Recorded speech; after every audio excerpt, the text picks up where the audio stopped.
Através do fone de ouvido. Olá pessoal do canal Brasil Notícias, estou chegando trazendo mais informações para vocês, sejam bem-vindos, eu sou Rio Fagundes, hoje é 25 de novembro de 2020, na descrição do vídeo você vai encontrar o link para esta matéria, preste atenção aqui ó. Lava Jato, STF paralisa a ação contra Lula, ou seja, mais uma vez a turma de Lula no STF fazendo o que foi chamada para fazer. Se inscreve, comenta, compartilha, deixa o seu like, aperta o sininho das notificações, na descrição do vídeo tem conta bancária, curte nosso canal, gosta do nosso trabalho, seja você também um apoiador e um colaborador, vamos lá? O ex-presidente Lula contou nesta terça-feira, 24, com mais uma decisão favorável vinda do Supremo Tribunal Federal, STF. O ministro Ricardo Lewandowski resolveu paralisar a ação da Lava Jato em que o petista é acusado pelos crimes de corrupção passiva e lavagem de dinheiro.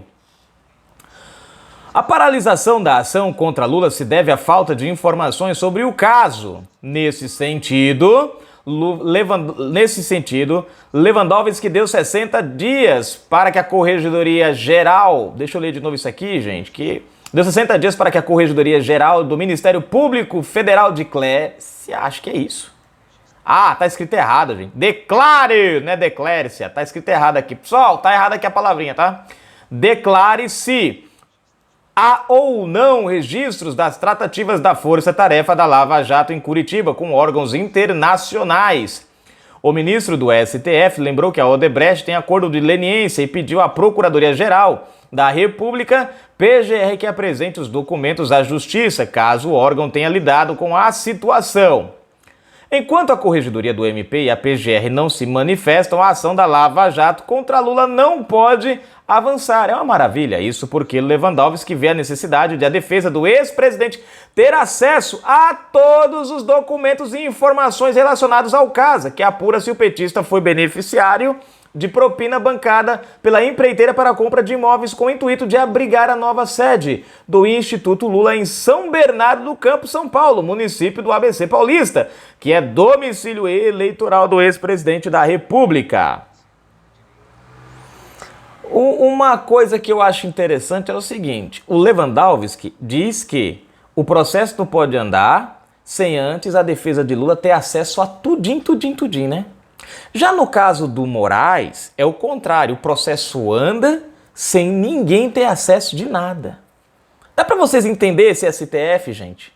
No caso de Lula, porque os advogados têm que ter acesso. No caso das pessoas envolvendo o tal dos atos antidemocráticos, os bolsonaristas como Oswaldo Eustáquio, o humorista lá que foi perseguido, a Sarah Winter, que os advogados até hoje não conseguem ter acesso. Pois é, nesse caso os advogados não precisam ter acesso não. É o nosso STF, gente, uma maravilha, cara. Bom, novamente Lewandowski. A decisão de hoje não é a primeira tomada por Ricardo Lewandowski em favor de Lula nos últimos dias. Na semana passada, o ministro do Supremo Tribunal já havia determinado que os advogados do petista tivessem acesso justamente às informações sobre o acordo de leniência firmado pela Odebrecht no âmbito da Operação Lava Jato. Mas... Deixa eu ver, aqui tá aqui a matéria finaliza, gente. Vejam só que interessante, né? Dá pra gente fazer uma análise, como é que... Lembram que eu falo pra vocês que o problema da ação não é a ação? O resultado é determinado não pela ação, e sim por quem está na ação. Lula para-se o processo para todo mundo ter acesso a tudo. Bolsonarista-se empurra-se o processo que nem um trator de esteira por cima de todo mundo, sem ninguém ter acesso de nada. Aí a gente olha a instabilidade jurídica que o Brasil vive hoje. Porque decisões para casos semelhantes... mas o caso aqui de Lula é um, o caso do pessoal lá dos bolsonaristas é outro. A questão não é o caso em si, a questão é o princípio da defesa. É o princípio de defesa. Por lei, gente, para vocês terem uma ideia, o STF está violando leis ao não permitir que os advogados das pessoas como Sarah Winter, Oswaldo Eustáquio, né, a Biaxis e outros não tenham, Alan dos Santos, não tenham acesso, né, às questões relativas ao processo. Isso é uma violação. Agora, o ex-presidente, ex-presidiário e atualmente condenado, esse não, esse tem todo o direito de ter acesso a tudo. Você vê, pessoas que foram, né, que foram presas sem serem julgadas. Pessoas que estão com tornozeleira eletrônica sem serem sequer julgadas, nem viraram réu, nem nada. Não tem acesso ao processo. Agora, um condenado por 3 instâncias vivencia, figura em mais outros 5, 6, 7, 8 processos. Esse tem acesso total a tudo. Esse é o nosso STF.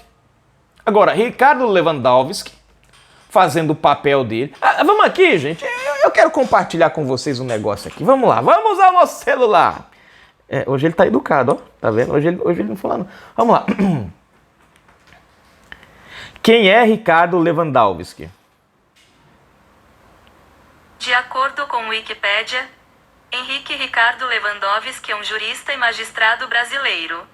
Preste atenção, é um jurista e magistrado brasileiro, né? Então você imagina que o camarada tem uma estrutura jurídica, né? Você imagina que o camarada tem uma formação jurídica. Vamos lá? Quem foi... Oh, perdão. Deixa eu ver aqui.